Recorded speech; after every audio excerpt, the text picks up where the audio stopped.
Electroheads, we're playing a little bit of catch up. There's a few cars that slipped the net from before we were filming, so it's time to catch up with those existing models. The Peugeot 208 is definitely not new, although compare it to something like the Renault Zoe, then it definitely can be considered new. But we've gotten used to it on our UK roads.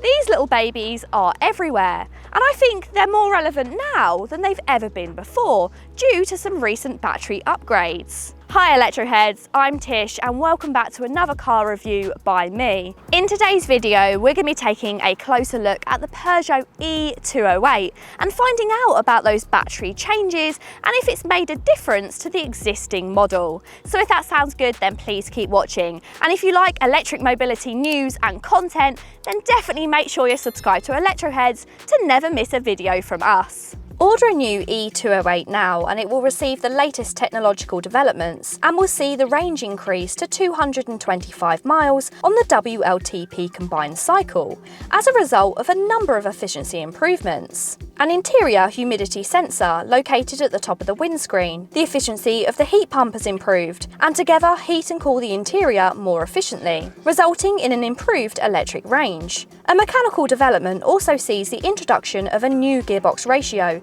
helping to optimise electric range at higher speeds, particularly on motorways. However, thanks to delays in just about every new car, that new generation of battery has not quite started to filter through just yet. And that means we've got the existing model with 217 miles, but that's still a pretty decent range for a small electric car. And we'll find out if it sticks to it later or if it definitely does need that upgrade.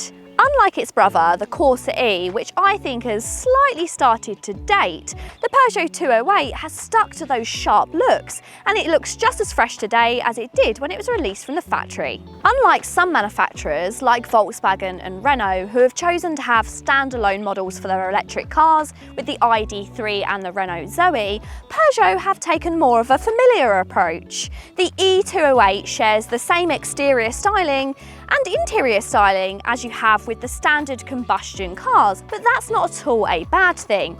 Look how handsome it is. This is an exterior styling that even the premium German rivals would be jealous of. Undoubtedly, part of its sharp exterior styling comes from these great LED headlight signatures.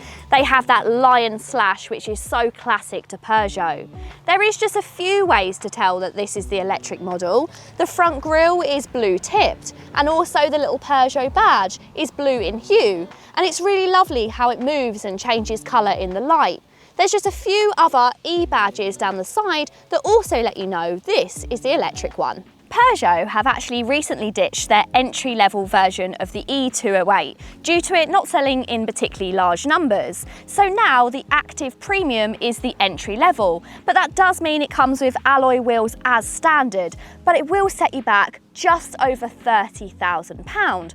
Although I guess that's good considering if you go for £6,000 more on the ID.3, that sits on steel wheels. Around the back, that sharp styling is continued. You've got a great gloss black rear spoiler and then a matching gloss black rear diffuser. Again, you've got those mirrored lion slash lights as well, which look great at night. Now the boot of the Peugeot isn't too bad, but it's not remarkable.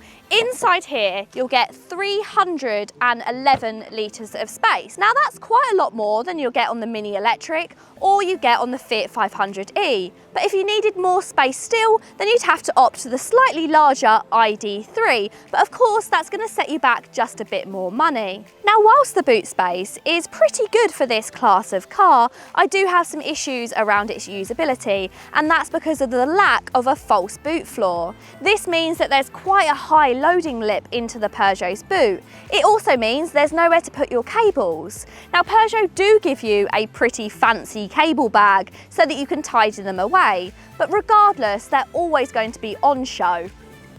Peugeot interiors have won a ton of awards, and it's easy to see why. They really do offer a premium looking interior, but at an average cost. This GT line trim elevates that even further. You get these fantastic leather wrapped sports seats with nice contrasting bright green stitching, so you know this is the EV model. Peugeot have done a seriously good job of using some really interesting materials, so everywhere you look, there's something different to touch and to feel.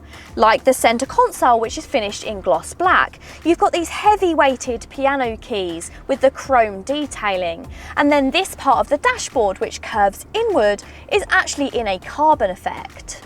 The interior layout, however, might not be for everyone. The Peugeot e-208 has definitely been focused as a driver's car, so everything feels quite imposing on your seating position. If you're someone who's a minimalist and you like it to be subtle inside with lots of space, then this one might not be for you. But being driver focused is not a bad thing in my books. I love this little steering wheel. It feels small and sporty, like a little go-kart. But it is difficult to get a driving position with this steering wheel. It sits down really low and there isn't the most amount of movement in the steering wheel, meaning if you're tall, you might bang your knees. And with the seating position as well, there isn't any electrically adjusted seats. So that means finding a driving position can also be just a little bit awkward. Since discontinuing the real entry-level version of the Peugeot e-208, now all versions come very well specified, and that includes having the digital cockpit. This feels really fancy and high quality, if just a smidge gimmicky. But the only problem with it is seeing it. Because of the way this steering wheel is, it's often in the way when you're trying to see that screen, which is a shame. Now the infotainment systems, 7-inch as standard, and then on this GT line trim, that changes to 10-inch. It's pretty good, it isn't the easiest to use, and here's my top tip if you're buying a Peugeot. 3 fingers. Sorry, what? Because 3 fingers on the screen will take you home, and that is seriously handy to know because everything is on this screen. You do have piano keys, but even when it comes to the climate control, it's all controlled via the screen, which can be a little awkward when driving. All cars have a push button start, Bluetooth phone connectivity, DAB radio and Apple CarPlay and Android Auto, as well as electric windows front and back. A lot of what you get extra is cosmetic improvement with each trim level. The electric versions of the 208 get features like rear USB ports, automatic wipers and automatic air conditioning at all trim levels, where the fossil fuel versions don't. The only thing I'm missing is dual zone climate control. Thanks to the shared architecture in the e-208, its battery is mounted below the floor. That means you don't have to compromise any boot space or rear seat room when opting for the electric version. That's a good thing, as the regular 208 didn't exactly have a lot of room to spare. The rear seats are rather tight. A 6-foot passenger will really struggle to sit behind a driver of the same height. Cutouts in the front seat backs help to boost legroom, but they're made of hard plastic and aren't exactly the comfiest to rest your legs against.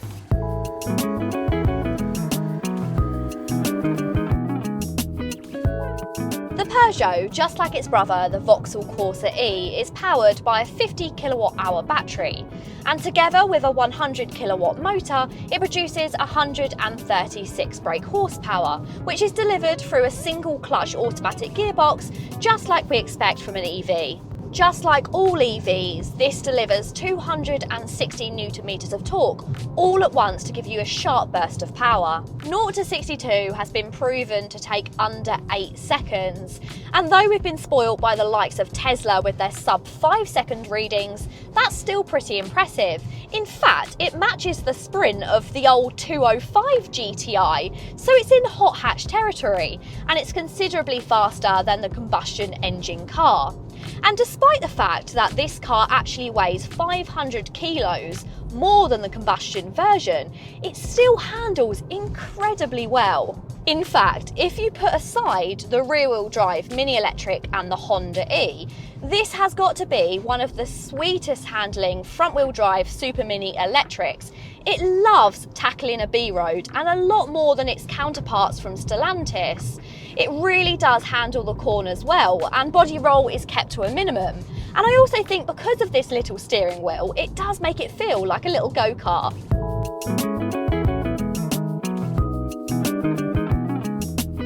Charging the Peugeot from an at-home AC charger will take around 7.5 hours. But what is good about the Peugeot is it can accept up to 100 kilowatts of charge, meaning you can add 6 miles every minute, and it will take just half an hour to be back on your way. The only negative is if you need that 3-pin charger, it's going to cost you extra.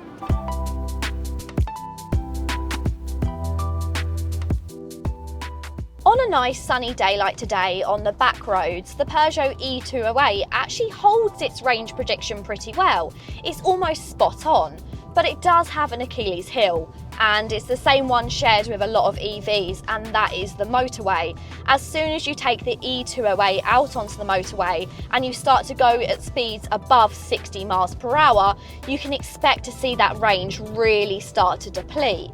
And plus, if that's paired together with a cold day, that's going to hurt the range even more. Now, these are things that we know about electric cars, and I'm really hoping that that battery update with the different climate control options and also the preconditioning is going to make a big bit of a difference, because it kind of needs it. Despite the fact that the electric 208 is superior to its petrol counterpart in so many ways, it does fall short in one department.